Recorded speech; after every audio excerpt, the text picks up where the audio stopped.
Добро вечер, почитувани гледачи, ново издание на Заспи ако можеш, нова мала представа на Даја Милосављевиќ и Горан Момировски во најдобро светло се разбира.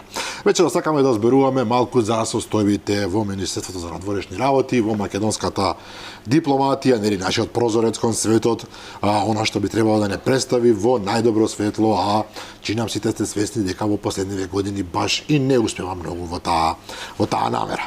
За таа цел вечерва ни е гостин доцент доктор Викторија Трајков, кариерен дипломат и во моментов стратешки соработник за меѓународна политика на председателот на ВМРО ДПМН Христијан Мицковски и инаку и професорка на Универзитетот во Скопје, тоа е ребрендираниот туризам и менеджмент, ако не се лажам. Добро вечер на сите, добро вечер на гледачите на Алфа, добро вечер Драган, добро вечер Горан. Прв пат имаме прилика да разговараме во својство кога сме двајцата тука, еднашка мислам дека имавте вие емисија само со Горан. Состојбите во МНР нема да разговараме за оној пакет што се нарекува лоша инфраструктура тамо, за не знам за санитарните чворови кои што се упропастени или за тоа што зградата е руинирана и протекува кровот. И протекува кровот, еве за тоа ќе се направиме малку така дека не гледаме, никој не знае, иако тоа е повеќе од очигледно за секој што бил во зградата за жал. Повеќе сакаме да се свртиме кон она што значи македонската дипломатија, начинот на кој што се управува со неа и пораката на крајот на криштото што му испраќаме на свет. Какви се состојбите вака прво општо во МНР? Може ли прво јас само да предупредам сакам дека по оваа емисија јас очекувам дека утре ќе биде ставена дисциплинска комисија, но претпоставам дека и вие тоа го знаете, дека може да го изгубите работното место. Сериозни работи се случуваат не само во МНР, во владата. Дали се подготвени за битка од утре натаму? Апсолутно, јавноста мора да ја знае вистината. Благодарам. Морам да предупредам. Повели Драган, значи прашањето беше што е она што во моментот се случува во македонска дипломатија. Добро. Има бројни скандали, има бројни контроверзии, некои од нив ги знаеме, некои веројатно и не ги знаеме, меѓутоа вака еден опширен дајте ни оквир, па ќе продолжиме. Да, она што е генерална одлика на македонска дипломатија последните години се различните состојби кои што се случуваат во поглед на хаосот кој што се случува не само во дипломатско-консуларните представништва кои што не представуваат, нели, треба да бидат репрезенти на самата држава, туку и во самото Министерство за надворешни. Некако почна со претходниот министер, па проложи со овој министер и да почнам од санкционирање на вработени, тоа Горан што го спомна, со кое што јас лично се соочував со претходниот министер Димитров.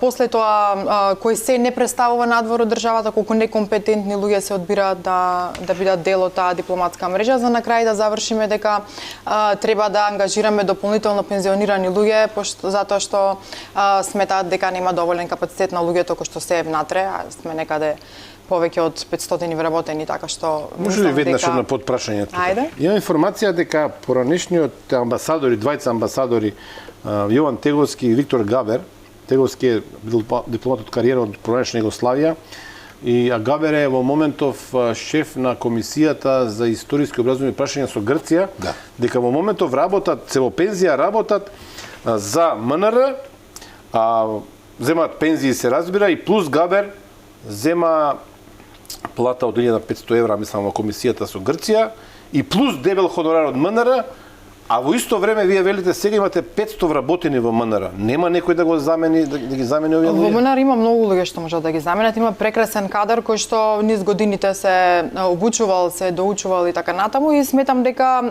да можат да го заменат, и доста се заменливи, иако сега е малце релативно што значи дека не можеме без тебе, уствари. Според оние информации кои што ги има и македонскиот дипломатски синдикат, кој што цело време е коректор на работата на и едниот и другиот министер, се дека навистина се ангажирани за договор на дело, како луѓе кои што не може институцијата без нивната експертиза, и тоа на договор со висока сума, која што навистина се коси со пак просечните плати на дипломатите кои што ги земаат во самото Министерство. Мораме уште едно прашање. Дипломатите во МНР земаат по 23, 25, 27 милијади денари. Точно, тоа е соработник ниво. Максимум нека земаат 50-52, тоа е некој високо ниво, ама тоа зборуваме на многу високо ниво под министер. Чисто да објасниме, тоа се луѓето кои што се во земјата.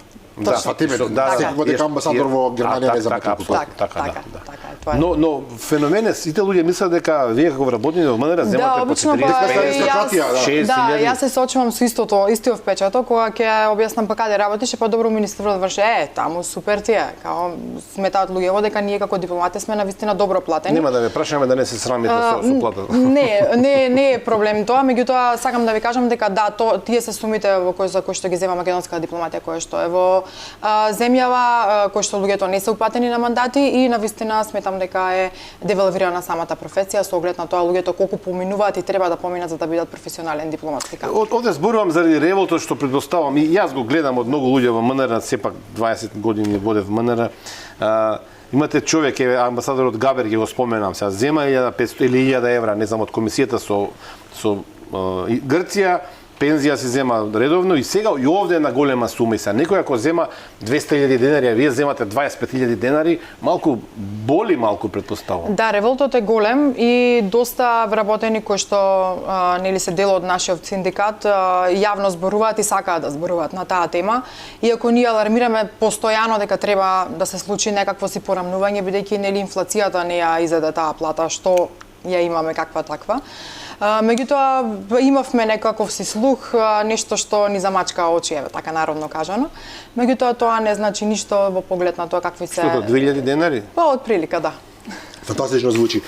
Господин Треков, ви рековте дека сте веќе пред да влезете во студиото, дека 16 години сте веќе во... Па, ова ми е, да, 15-та на крај. Да, 16 години во дипломатијата сте биле во Њујорк, во Мадрид, и сега веќе неколку години сте Повеќе дома, години. повеќе години дома, во најдобри години сте, ако смеам вака да забележам и инаку, ова беше комплимент ако некој не разбира. Меѓутоа ве држа тука, рековте дека претходниот министер, тоа е Никола Димитров, нашол начин да ве казни. Да, јас имав огромен проблем со тој министер и сега кога зборуваме отворено за санкционирање. Така, кога зборуваме Македонија има проблем со него. Да, кога зборуваме за отворено за санкционирање на неистомисленици, еве мојот случај и некако нека тргне од тука возот. Јас се појавив на една конференција како професор да зборувам за брендот македонски, а беше организирана од нашата диаспора и беше во сабота, што е уште по чудно. За во понеделникот веќе, таму беше сосема експертски, мојот настап немаше политика, немаше ништо. За во понеделник веќе да ме чека дисциплинска постапка на самото биро, да објаснам зошто јас сум се појавила на некој партиски настан. Да, тогаш навистина ВМРО ДПМН го организираше таа собиранка на македонска диаспора, меѓутоа тука се зборуваше за се она што е македонско. И спорното беше дека се беше зошто зборувам за македонска, а тогаш беше баш тоа кога требаше ќе потпишува, нема да потпишува и така. Добро, и од тогаш панатаму сте под тогаш панатаму, да, он помина повеќе нивоа, моите колеги кои што се над мене хиерархиски не сакаа да ја потпишат дисциплинската, бидејќи знаеа дека јас и законот е на моја страна и нема зошто спорно што сум зборувала таму, не знам, на самата конференција. Нити сте навредиле Македонија, ниту... Не, апсолутно. Меѓутоа он се повикуваше на прекршување на некој дипломатски кодекс, каде што јас сум морала да прашам за јавен настап, односно да прашам за дозвола за тој јавен настап, што значи дека и во сабота и во недела сакаше да ме не контролира што би правеле во животот. Добро, господин Луција. Што да ни кажете дека сте помлад соработник сега? Да, сега се вика соработник. Со новата систематизација. Се шегуваме сега, тоа како да сте почнали да работите од 10 години и 16. Да, малце е дегутантно бидејќи сум доктор на науки и тоа еве веќе млад професор, доцент. Навистина имам импозантено CV посветено на истражување во поглед на брендирање, на економска промоција, економска дипломатија и така натаму, меѓутоа еве властите, односно тие кои што го водат МНР, сметаат дека треба да бидам. Ме интересира се нешто друго. Мора да прашам, прочитав викендов имаше една средба која што се случила минатата недела во американската амбасада, средба на американската амбасадорка Анџела Агелер. Не Кристина, како што сгрешив јас. Не е Кристина Агилера. И не само ти, и уште еден пратеник на СДС, ја спомена Кристина Агилера. Со млади дипломати од Керчев, од СДСМ и ДУИ. Па и не е грешка. Што не е грешка. Ме интересира Зошто вие, например, не бевте таму? Еве како... Да, првенствено јас таквите средби сакам да ги поздравам, без разлика од која амбасада би дошле, бидејќи тоа е една добар начин да може Македонија да се осеќа како не изолирана земја и дека навистина и се обрнува внимание. Меѓутоа, она што е спорно и за кој што се лутат моите колеги, вклучително еве и јас, е тоа што малце беше организирана средбата во поглед на тоа колку ние се сакаме, си сме симпатични како друштво и така натаму, односно се видоа луѓето кои што беа представени како млади дипломати, да тие се млади дипломати, сега веќе вработени во МНР, меѓутоа тоа беше некако како на некој партиски состанок на СДСМ и ДУИ. Не знам зашто било разговарано, немавме информација, меѓутоа според составот на ајде речем делегација беше како едно партиски состанок во огранок на СДСМ. Јас го прочитав на продолот Експрес МК, се разбира, каде што имаше имиња, јас сега малку не знам дали ви е незгодно, ми тоа ме интересира, се работи за луѓе. Прво, сопругата на Маричич, Бојан Маричич, Маринела не била таму. Таа е вработена во МНР, што е посебен проблем. Кај нас од Министерство за правда, кога нејзиниот сопруг станува министер за правда. А за да не бидат заедно во Министерството, и оди во... Да, не била таму, но таму биле, вие ќе ми потврдите сега, не знам, Ивана Костовска, сопруга на претендникот на СДСМ Мартин Костовски. Да. Тој човекот што го потпиша промената на уставот како директор на службен вестник на Македонија, што е сериозно кривично дело, сериозно кривично дело, а тоа е друга тема. Се прашувам, амбасадорката Агелер, кога вели примив млади дипломати, знаела мислите дека прима уствари, сега да ги продолжам имињата само, Кристина Пеповска, подпредседател на форум на жени на Социјалдемократски сојуз. Да, точно, она беше дел од делегацијата. Имаше и други колеги кои што се на партиски позиции на самата политичка партија СДСМ, меѓутоа она што е декутантно во целата ситуација е државниот секретар кој што се појавува таму е инаку против законски, односно против тој дипломатски кодекс на кој што се повикуваат. Истовремено и председател на Комисијата за надворешни работи на СДСМ, според тоа наши дипломати, односно дипломатите и луѓето кои што работат нели во македонска дипломатија не смеат да бидат назначени на високи партиски функции, а се именувани во одредени институции. Добро, сега Тој е носител на активноста да се оди било каде. Државниот секретар не дава автоматски оставка во сите партиски тела? Треба да даде, меѓутоа во моментот не, тоа бевме сведоци пред месец дена на нивно партиско соопштение дека се сретнал со македонската диаспора во Мала Преспа.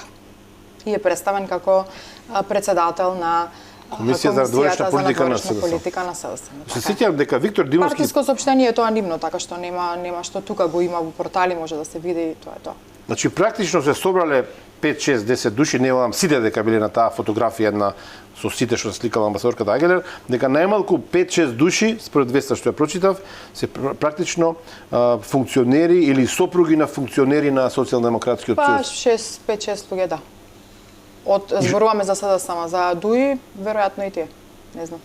Кај ДУИ работата била уште посложена, дека ако се влезе тамо во елаборација кој со кого и како е примен и како е дојден тамо, ќе треба денови да се објасни. Во јавност има едни термини кои што се прилично адекватни за ова што го зборувате. Тоа е едното се вика непотизам, другото се вика партизација. Апсолутно. Ние повторно ќе се повикам на Македонскиот дипломатски синдикат, постојано алармираме за неправедноста и партизацијата на самата институција. Некако станавме како социјална служба, па сопруги, не знам, девојки кој нема кој нема каде дошол во дипломатија, апсолутно е тоа така. Што би требало да биде спротивно на сето она како би требало да изгледа сериозна дипломатија и каков профил на луѓе би требало да работат во таква институција.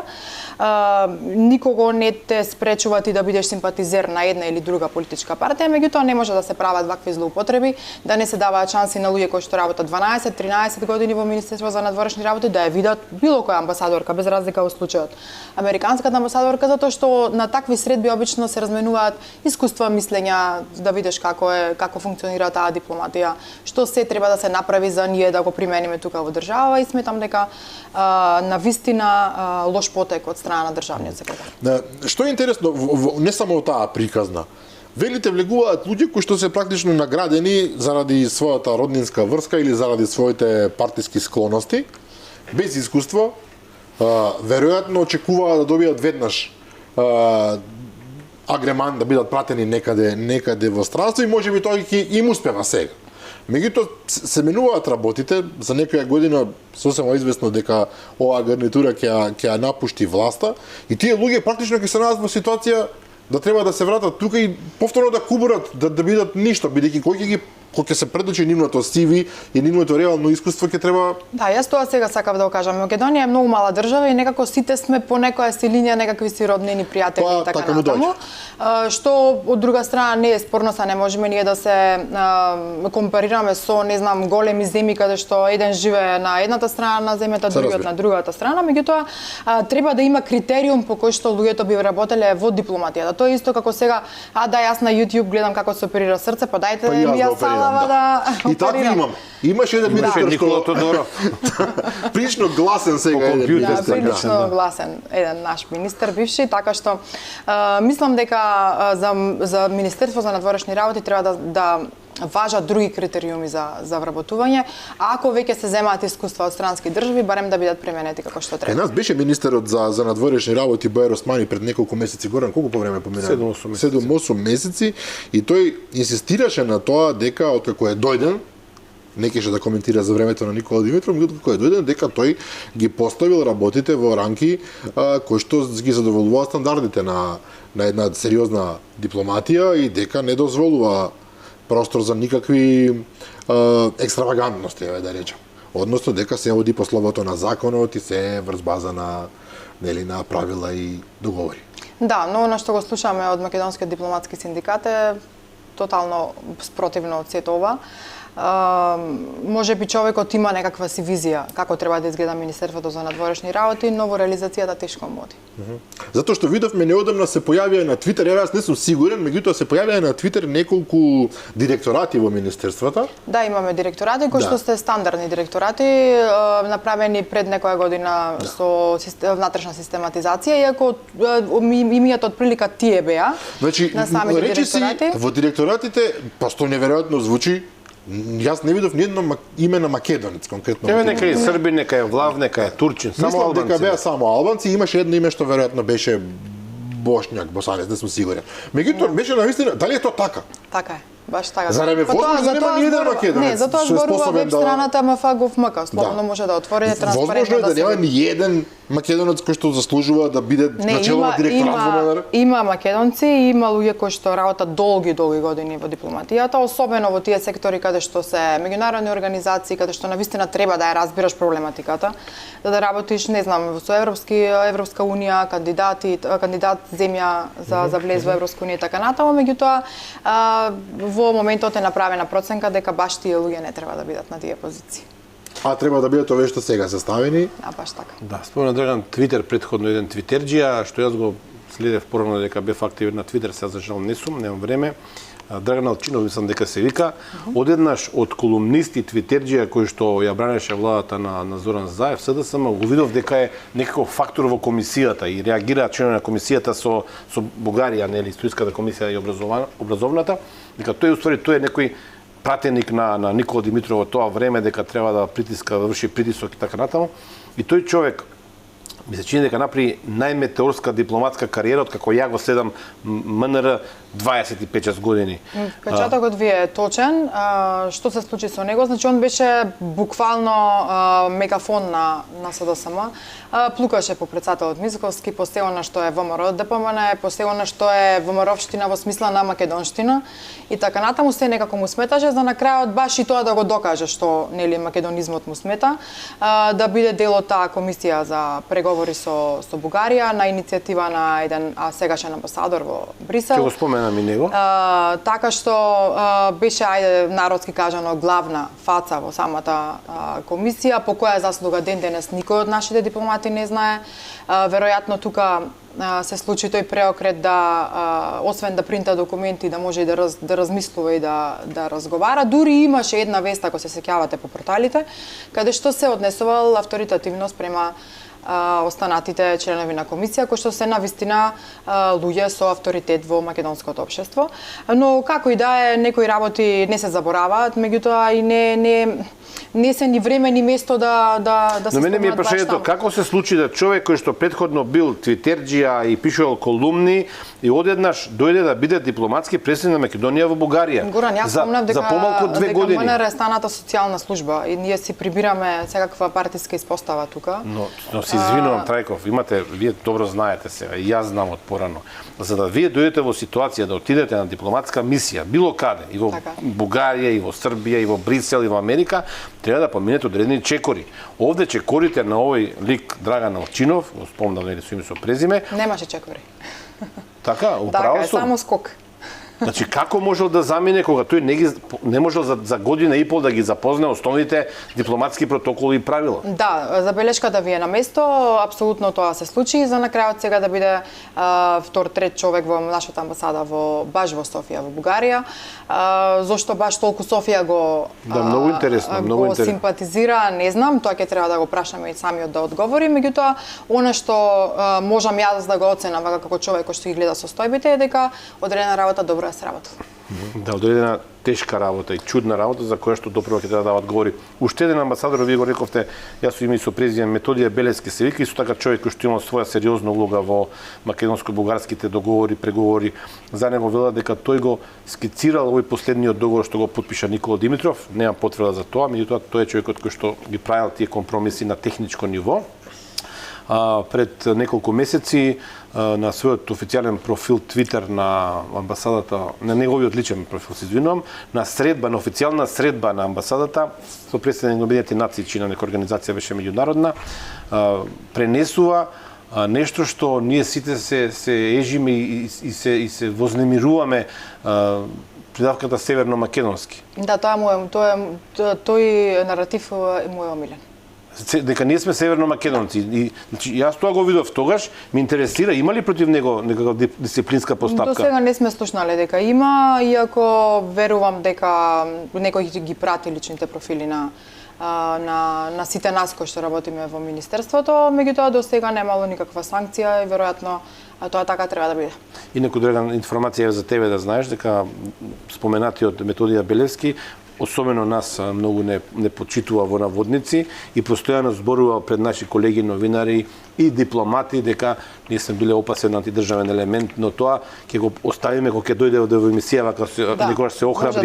Поздрав се разбира, поздрав до господинот Белески. Но затоа Белески не е казнет за тоа што не нарече северно-македонски спротивно на протоколот што го потпиша неговиот министер Никола Димитров, каде што Тоа асистираш. Така. Значи напишан протокол, објавен, испратен до меѓународни организации, држави, дипломатски престаништва, медиуми дека не смее да се користи северно-македонски. И доаѓа ситуација да тој човек кој што учествувал во тој протокол сега споделува дека ние сме северно-македонци, но казна нема. Да, Горан, се она што е како да кажам, против Македонија да биде добро место за живење, односно се она што е за да биде Македонија добро место за живење е антидржавен елемент, така што И ние сме горди што сме антидржавни елементи во тој контекст. Спомнавме некои примери, Горан ги спомна Габер и уште кој беше дека и како Јован Теговски, како значи добри амбасадори, не зборам, тоа принципот е. Меѓутоа за принципите зборуваме сега дека и како пензионери работат додека некои други седат на ништо, на празни маси. Спомнавме и луѓе што напредуваат во хиерархијата туку така, по неколку скалела, иако тоа не може. Јас во дипломатијата, колку што знам, уште дете сум го слушал во Турција, например, за да станете амбасадор ви треба 25 години најмалку работа во турското МНР за да постигнете ниво. Меѓутоа во Македонија тоа може, меѓутоа има и други злоупотреби на кои што постојано и посочува вашиот синдикат дека се даваат награди, например, на вработени со оглед на платите што ги имате. Да. Потоа дека се злоупотребуваат автомобили службени. Да, постојано алармираме во тој поглед, затоа што навистина сме загрижени за сето оно што се случува, што и се случува на самата македонска дипломатија. Од една страна наградите се можеби добар поттик за луѓето да разбира, тоа работат, никој не може да го апсолутно. Меѓутоа треба да видиме по кои критериуми се давани тие награди.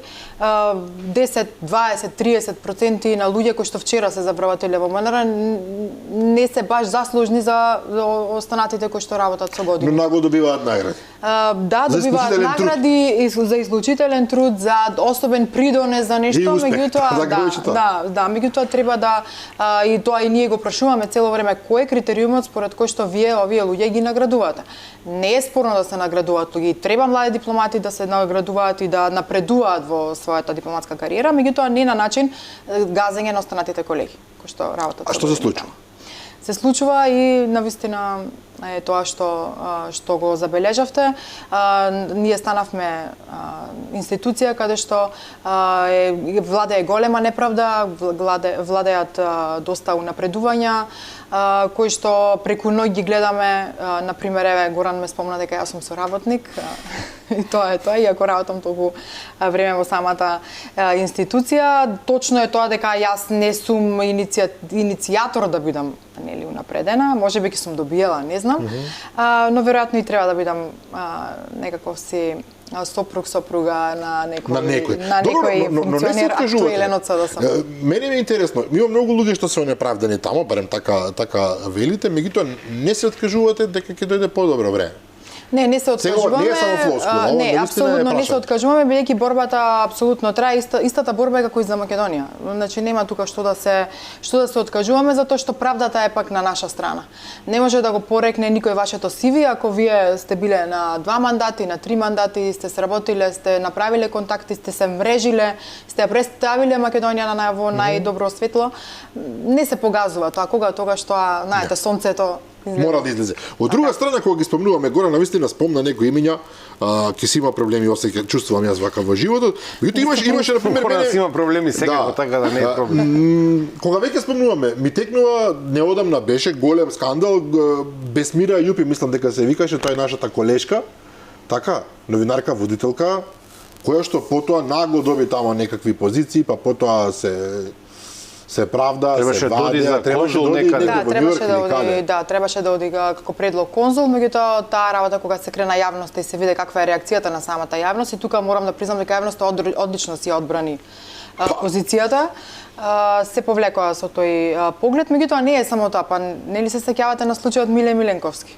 Сеќавате ли на случајот, не знам, Алберт Муслиу како конзул во Чикаго? Тоа е синот негов го праќа, ако не се лажам, да. Синот на Врз основа на што? Господинот Муслиу е познат експерт, да речем, меѓутоа синот пораѓа или добива заслуга да биде пратен во Чикаго? Чикаго не е обична работа. Работел претходно во МНР, работел синот на Алберт Муслиу, не. Вработен и пратен за конзул. Меѓутоа има многу други скандали, Горан. Ние се соочуваме со амбасадор во едно од најстратешките места во светот кој што не оди на работа. Њујорк. Мисија на Обединети нации на Македонија при Њујорк. Чека, зборувате за Љубомир Фачковски? Апсолутно. Амбасадорот не оди на работа? Па не, според информациите кои што ги има и нашиот синдикат и тоа што излезе во јавност пред одреден период е дека човекот не е заинтересиран за работата, не оди на работа, едноставно. Затоа што ние го видовме на онаа фотографија со премиер. Да, ние го видовме, кај што спие.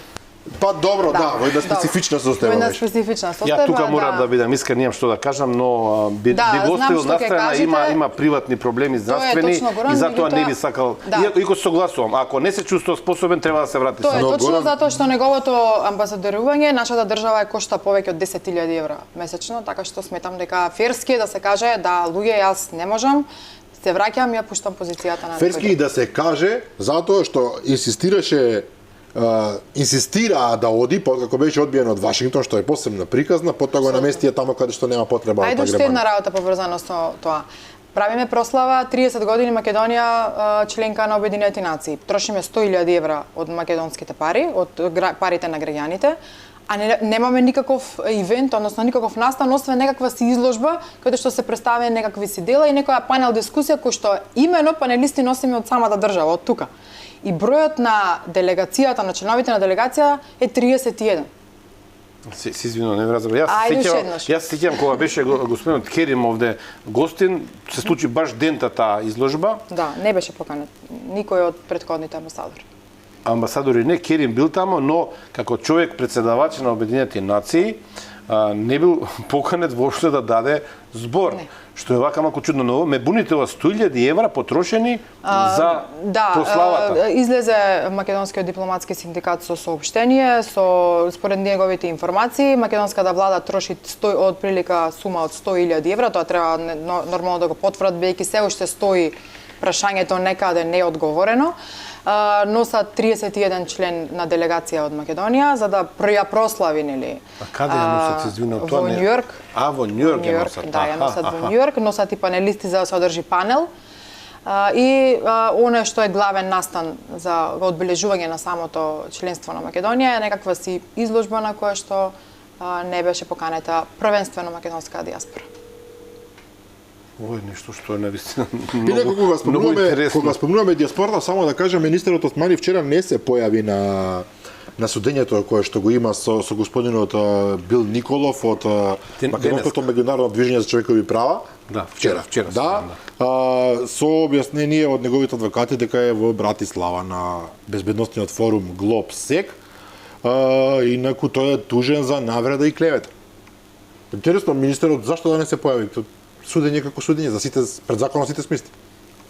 Па да, ма. Или некој по исто другите, како беше законот сме исти, кај нас не важи баш тоа правило. Флоскула, да. Да, не важи баш тоа правило. Баш е флоскула.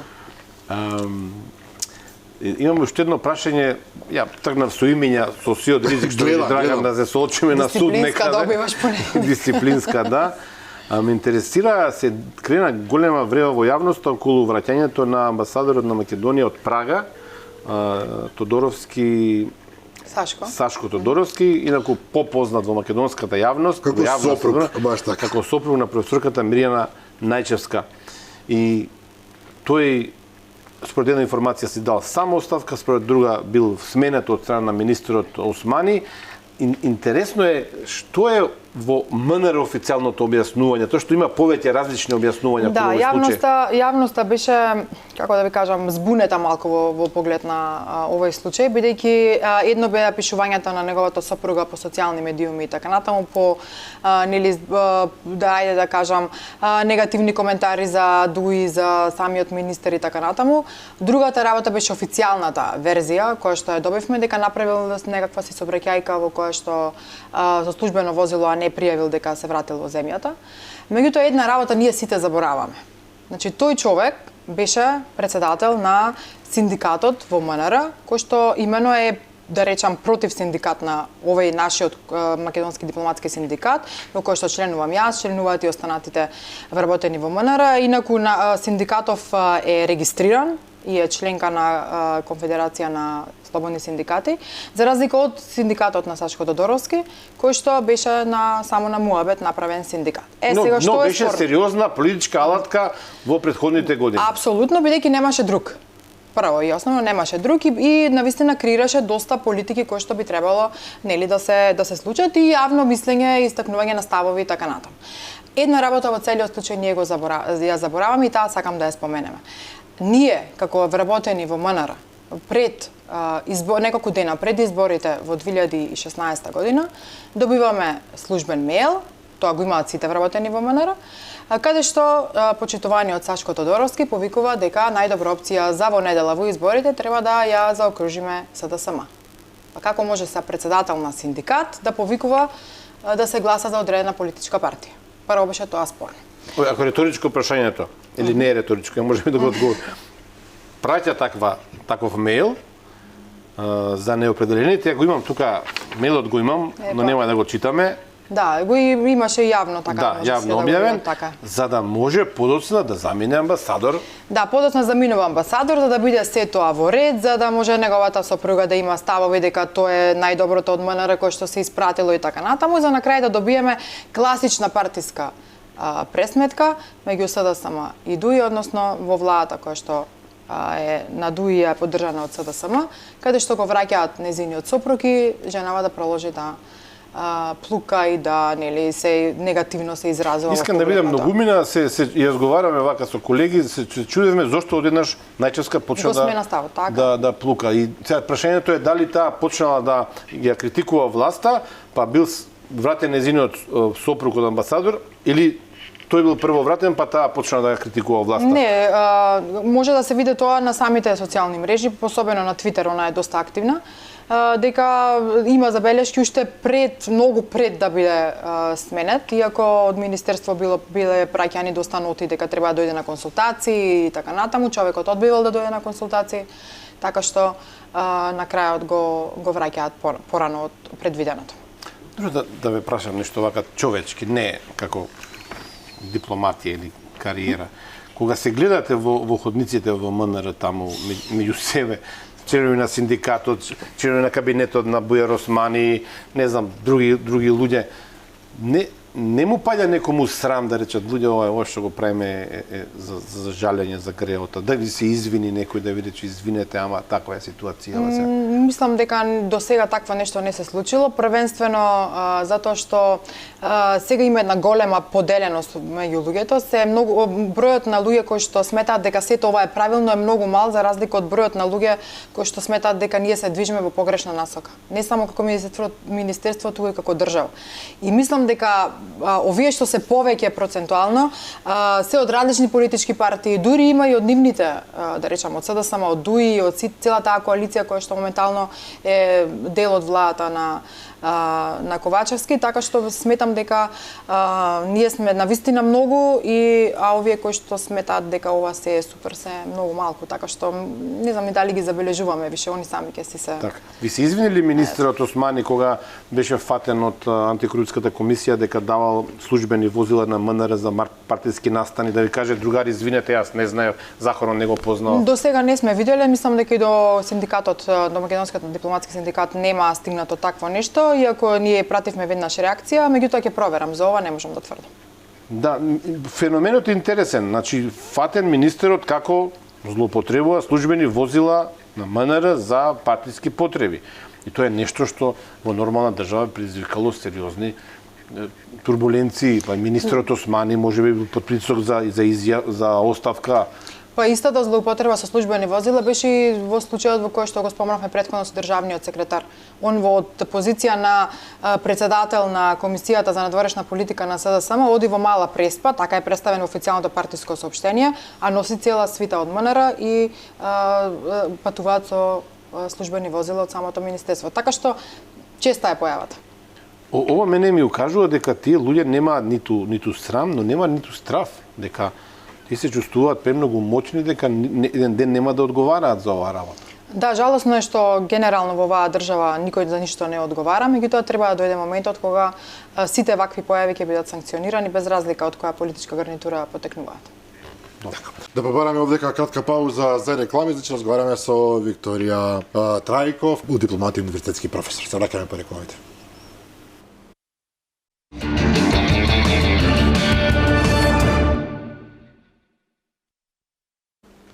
Продолжуваме со Заспи ако можеш, вечер разговараме со Викторија Трајков, дипломат од кариера, универзитетски професор, разговараме генерално за состојбите во МНР кои што се далеку од сјајни, дури би рекол дека се и прилично темни. Спомнавме неколку примери поради кои што веројатно ќе имаме проблеми, но да сме живи и здрави. Горан, ние нема да не сме работени во МНР, нашата гостинка, да сум речи сигурен дека утре ќе биде предмет на анализа на кабинетот на министерот Османи. Добро.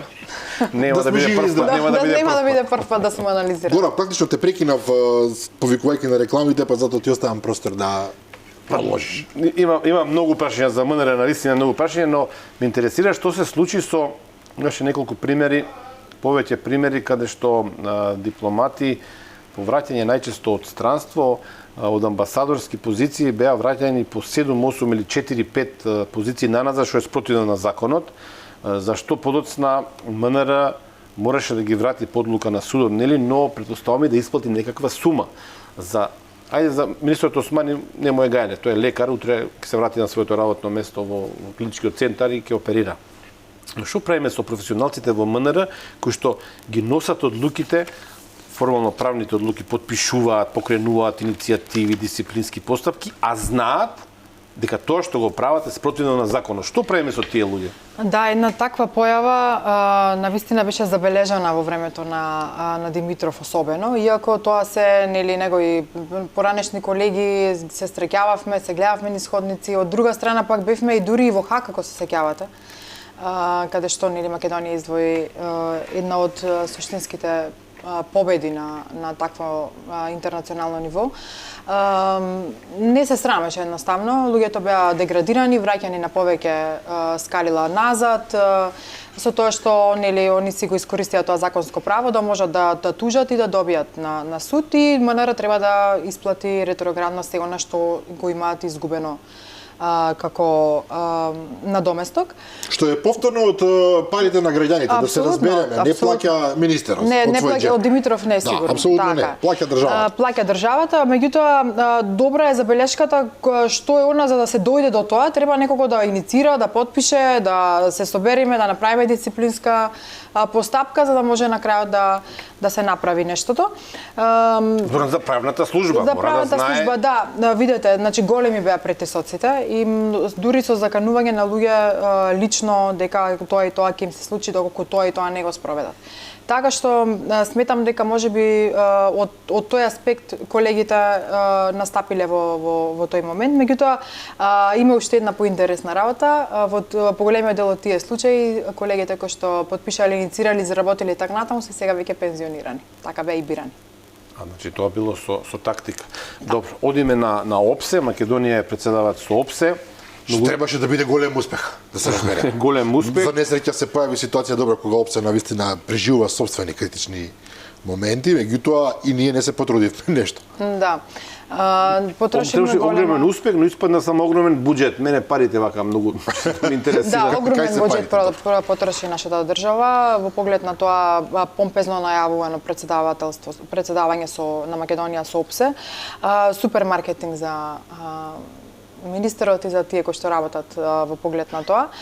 Не успеавме да наметнеме ни една тема поврзана со македонскиот национален интерес, напротив... Дали имало воопшто намера со тоа прашање? Точно, напротив, се повеќе слушавме Северна Македонија, северномакедонци и така натаму. Дури пак имаше една тенденција да се тврди дека, не знам, презентирање на нереални рокови дека Македонија ќе биде дел од Европската унија до 2030 година, што исто така е дегутантно. Нели, меѓутоа и уште една работа има која што особено ја забележуваат моите колеги е неискористувањето на поранешни амбасадори кои што биле дел од мисиите на ОПСЕ за да се слушне нивниот глас и нивното искуство, нивната експертиза во случајот. Прогласувани се за неподобни, затоа не се дел од тие тимови кои што работат на самото председавање, на самиот процес на председавање на ОПСЕ. Иако во тимот има и добри луѓе, апсолутно дека има добри луѓе, кариерни дипломати без никакви линкови црни петна, меѓутоа главно е да речам составот политички и тоа прилично слаб, тоа го коментираат и други луѓе кои што добро ја познаваат. Но јас мене друго ме иритира. Знам Горан дека зборуваш за пари, али убаво речено, убаво рече, се извинувам за изразот. Да се председава со една сериозна организација. А самите себе да не се испромовираме, ние не сме Германија или Америка, на која што е Америка, не во случајов, меѓутоа не сме држава на која што не и треба промоција. Нас ни треба. Ние треба да бидеме на картата. Да, ние требаше да го искористиме сето ова за да си ја заштитиме меѓународно државата и да кажеме дека овде живеат луѓе кои што им значи државата и да се представиме на еден начин за кој што би можело, не знам, да се направат трговски размени, да се потпишат дополнителни договори следствено гледано и така натаму. Цел свет е наше поле во такви околности. Точно, и кога си во позиција на председавач, можеш на пример да добро да се позиционираш во поглед на мрежување со останатите дипломати кои што се дел од самиот настан. Не успеавме тоа да го искористиме. Се помина некако помпезно, се помина на ниво на реклама, така што мислам дека потрошивме многу пари за џаб. И што е со нашата економска дипломатија? На времето имавме економски промотери, имавме културна дипломатија. Да, тоа е една тема која што имаме многу за зборување. Да, имаме многу за зборување. Во поглед на економска дипломатија, ние се сеќаваме на едни одлични проекти кои што ги имаше владата на Македонија. Invest in Macedonia е еден од проектите и Macedonia Timeless Store проект, каде што ден денес јас како професор на студентите им ги покажувам како би требало да се промовира една држава надвор од своите граници. Верувајте, сега немам што да им покажам. Прво нема ни еден спот направен, има некакви си флаери со истакната Северна Македонија и ништо понатаму, и е да знаете дека особено се иритирани новите генерации, односно тие кои што доаѓаат сега на факултет. Во моментот имаме целосно промашен проект на економски советници, се 4 на број со неадекватно искуство бирани на некакви си 4 локации за кои што не слушнавме дека нешто суштинско направиле или пак донеле некоја си инвестиција. Суштинско или воопшто ништо, да бидеме малку по-конкретни. Не донеле реални резултати, ниту пак сме виделе какви резултати воопшто сработиле и дали сработиле. Претходно навистина бевме доста многу организирани, иако тој проект, знаете, беше критикуван, не чинеше, вако бил, зошто тако на CNN бил. се рекламираме, се Зошто на сеќаваме на CNN тоа, се рекламираме, зошто на Euronews се рекламираме, како тоа ние имаме прайм тајм купено на не знам која телевизија и така натаму, на Fox исто имавме во групацијата Fox и така натаму, но сето она кое што тогаш се правеше донесе резултати за кои што сега пак живеат малите градови. Така. Имаме инвестиции во мали градови каде што Штипка, Вадарци, Охрид, Кичево. Апсолутно Битола, ја забораваме, Битола ја заборавам. Не сме се каже мал град, Битола, битолчани веднаш ќе доживеат. Затоа не се Битола, малите градови. Да, така што сметам дека одредени работи за кои што навистина бевме критикувани и така натаму, донеле резултати и луѓето сега ги гледаат бенефициите. Она што во моментот се случува нема никаква бенефиција, нула резултати, нула сработен. А што е со културната промоција? Мене кога спомне културна промоција, мене веднаш ми паѓа на памет господинот Златко Оригјански, да, тоа е навистина. Јас порно верував дека се работи за извореден музичар, потоа дознавме дека не бил баш така, но не е битно. Како представник на Македонија во тој културен центар во Тирана, обично пишува како директор, да, се разбира, обично може да почитат од него некои чудни пораки со смешни граматички грешки, со грешки во изразот, дури и нелогични, со некакво фалење колку е во Албанија убаво и дека он таму има многу пријатели. Меѓутоа нека реална културна промоција што? Да, во моментот културната промоција на Македонија е сведена на едно многу ниско ниво, жалосно, затоа што е една држава како што е нашата, каде што има што да се понуди и што да се промовира, навистина има многу и да се сработи ако се сака. Да, ние како Македонија имаме 5-6 културни центри низ доста стратешки места во светот, меѓутоа апсолутно не ги користиме, некои се веќе затворени или пак се пуштени некакви си кадровски решенија колку да се задоволи некаков си партиски апетит. Така што тој пример кој што го спомнавте е еден од тие. Во тој културно-информативен центар кој што не знаеме што сработила, добро би било некогаш и да провериме. Па би требало да се Од време на време има некакви активности, промоции на книги, некакви концерти, нешто има. Меѓутоа, тоа што сите очекуваме промоција на македонска култура, нали се не го гледаме. Што се случи со Белград? Требаше да се отвара таму културен центар македонски во Белград. Венко Андоновски се спомнуваше за директор на времето. Да, во моментот мислам дека е во мирување или може да одговорат дека е во процес. Обично така се вадат во тие PR соопштенија кои што се одлично конципирани. Нема такво нешто, не е отворен. Истото се случува и со негрижата, односот на самата влада кон македонското национално малцинство, кој што живее во соседните држави. Навистина алармантна состојбата со анимирање на луѓево, со контакт и така натаму. Тоа го бевме сведоци измината година, што се случуваше со отварањето, односно затварањето на разни културни центри на македонци кои што живеат тука блиску до нас.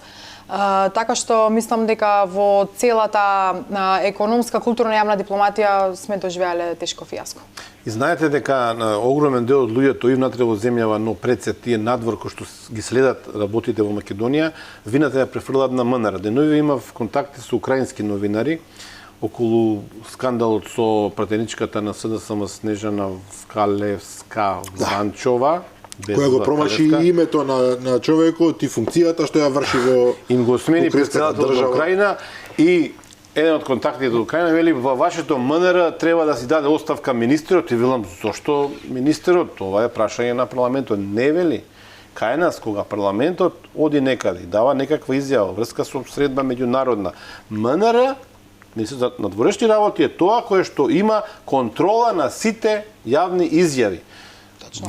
Олексеј Турчинов, морам да се забавам Не, со ние таа. немаме такво нешто, ниту пак некогаш како систем било поставено тоа. Да ве Иако праша морам некој- да признам, да не праша некој пример министр, не знам, пратеникот од Македонско собрание каде е следен месец, на кој се средби работни, нели, затоа што мора да кажат бидејќи ги троши парите на граѓаните и треба тоа да биде транспарентно. Ние може би добиваме каде се заради спроведување технички преку аеродроми и така натаму, меѓутоа дека ние ги контролираме јавните постови и односно и тоа што треба да се каже не во да ги јавноста. контролирате. Овде беше кажано во контекст на кога некој официјален државен представник и собраниски ве разбрав. представник оди некаде, тој мора да се консултира со МНР. Консултацијата се работи. Консултацијата, така, Што не постои такво веројатно. нешто не. Нема, зашто внимајте, вие рековте преска 500 вработени во МНР, еве нека се 200 надвор од државата, 300 се во МНР тука. И тоа како може да помогнат во било кој од тие. Апсолутно можат да помогнат. Па сите сме профили Да. на луѓе кои што навистина вложиле во себе. Сега Срамота е да одите во Украина и да не знаете со кого имате работа. Ова беше посетена Шведска, што е посебна разлика, приказна. без разлика. Да. Средба нели во Шведска на маргина на некоја конференција, некој настан, да не зборуваме дека Калеска Ванчова го сгрешила името на шведскиот парламент. Тој не е Рикстаг, туку Рикстаг. Да. Да, ние како дипломатско-конзуларни представништва во надвор од држава посредуваме во смисла на техничка реализација и логистика на спроведување на некој кој што доаѓа Но има јавна логистиката не е функција од доволна. Македонија, меѓутоа логистиката не е доволна за Логистика си е некоја што се логистика, случува. дипломатијата ти е потребна токму за тоа да на крајот на кришта да не се глупираш на јавна сцена. Апсолутно. Имаше на Твитер, мора да го кажам ова, бугарски еден наш поранешен колега, се веќе не е новинар, баш го анализираше ова со Снежана Калеска Ванчова, вели вакво нешто да се случи во Бугарија, пола влада ќе треба да се даде оставка. Вие Но тоа се стандарди кои што ние ги немаме за жал. Полека доаѓаме до крајот на оваа емисија, многу брзо ми поминува времето, морам да признам, во предходниот сегмент од разговорот рековте дека се даваат и некоректни изјави дека во 2030 година ќе влеземе во Европската унија, се согласувам, нема да влеземе во 2030 година, иако повторно велам дај Боже, но во исто време се случува еден друг феномен, рапидно се губи поддршката за Европската унија меѓу граѓаните на Македонија. Од земја со најголема поддршка во јавноста. Едно време беше 90% ние да, во регионот дека тоа паднавме е на тоа. само 54% Во ситуација која имаме најевропската влада на сите времења. Мислам дека Најевропска. Да, се разбира. Не да, може најевропска. само наречена да. најевропска. Да, само кој што крши европски процедури во и секој ден. злоупотреба европско знаменце, да. Така што мислам дека уште подолу ќе одиме во тој поглед, гледајќи сето она кое што се работи, кое што е наше секојдневие. Прво, никој не сака корумпирано судство, никој не сака катастрофално здравство, не сака подкопување на суди, на јавни обвинители, на луѓе кои што, не знам, работат во различен домен во општеството, а од друга страна пак да не е сето тоа санкционирано. Ниту пак некој би сакал да биде членка на некакво си семејство, да донесе да биде членка на некакво си семејство, е земја која што навистина се соочува со тој голем степен на корупција и на уништени државни институции кои што си функционираат само по дефолт. Отвори го во 7,5, затвори го во 15:30. На тоа никој не му е потребно, впрочем. Добро, околу нема веќе време за жал, околу договорот со Бугарија и Преспанскиот договор, тие повторно беа изведени практично во режија на двајца луѓе. На тогашниот премиер Зоран Заев и на министерот Никола Димитров. Практично МНР како институција и сите луѓе меѓу кои што несомнено има и многу способни, не беа вклучени во целата прича. Не беа консултирани апсолутно мои колеги, мои дипломати кои што имаат долгогодишно искуство. Немавме увид во тоа што се работи, се беше во некаков си затворен круг, така што Неколку души не може, решаваат и тоа е тоа. Да, не може да се каже дека македонска дипломатија учествувала во процесот, не апсолутно. Бидејќи многумина, се извинувам што ве прекинав, многумина токму го вперуваат прстот кон неспособноста на македонската дипломатија, Апсолутно. тоа подразбира сите 500 луѓе кои што Да, не знаат што прават. по дефолт е така, затоа што тоа е нели институција, меѓутоа она што треба јавноста да го знае дека мала група на луѓе беа вклучени во целиот процес. Апсолутно никогаш не е дошло до моментот ајде да се собереме на состанок или да не викнат секторски на состанок, да може секој своето мислење, експертиза и така натаму да го каже во својот домен. Не, тоа не се случи. Не само да Затоа кажи да не го може, убават, ете тоа. така, затоа не може да се впери прстот во Иако тие Бојан луѓе кои Османи што работат. За францускиот предлог рече дека се консултирал со врвни дипломати во Македонија, на што после доби одговор дека Може би негово со дека било Теговски и лагано. Габер, не знаеме. Да. Тие Треба да провериме. што добиваат поштена плата од МНР. Благодариме за учеството и ви посакуваме Благодарам, утре да поминете убав ден на своето работно место во МНР, иако јас сум песимист и мислам дека утре ќе ви биде врачена покана за дисциплинска постапка против вас за овие зборови, иако сео што го кажавте веќе е, да речам, голем дел познато, анализираме тоа што е еден од најголемите проблеми на македонската дипломатија и на македонската држава. Благодарам што бевте вечерва со нас. Благодарам, Драган, Горан. Се надевам дека бевме интересни за публиката. Она што е веќе кажано и е 100 пати напоменето, го кажавме и вечерва, со надежда дека нешто ќе се промени понатаму. Благодарам уште. Благодарности од мене, Викторија Трајков, тоа беше кариерен дипломат и универзитетски професор. А јас, почитувани гледачи, ви велам дека дојдовме до крајот на оваа емисија. Утре во 15 часот ќе гледате репризното издание, а утре вечер во 22 часот и 30 повторно ќе ви се јавиме јас и Горан Момировски. До тогаш, пријатно.